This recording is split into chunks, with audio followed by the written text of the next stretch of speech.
So hopefully that gives you some level of context. So, and I haven't scared you away just yet by showing you pictures of pharaohs and you know and flamingos, right?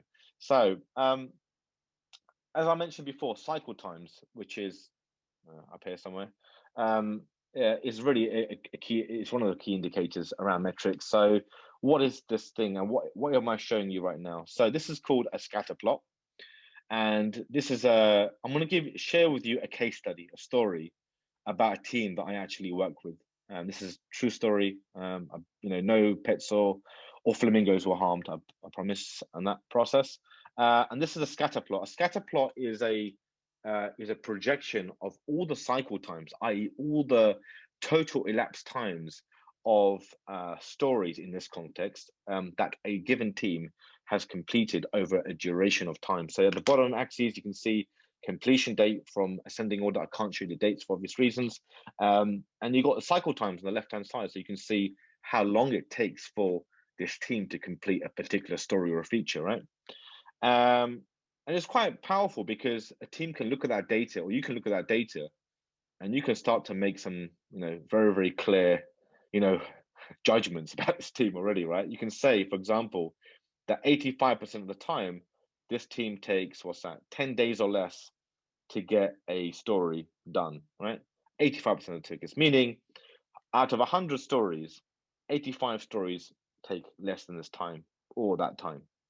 And it's quite a powerful tool because now you're talking business language. That's what people want to hear. Your stakeholders, your directors, your executives, your managers, your product owners, your product managers, and whatever quirky titles that we have for management are not interested in story points. They might be, but they're more interested in, are you going to meet that date? And as Daniel Vacanti has, fantastically titled his book as well, called "When Will It Be Done," available online and many of the stores.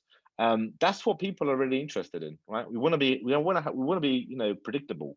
We want to know how long things take, and cycle time is a fantastic measure or metric, shall I say, to enable you to understand what's happening with your teams without any form of judgment. Putting this up there with a team in retrospective and saying, "Team, what's going on here?" Automatically, your eyes will go to these two outliers. These are called outliers, right? 140 days and 130 days long.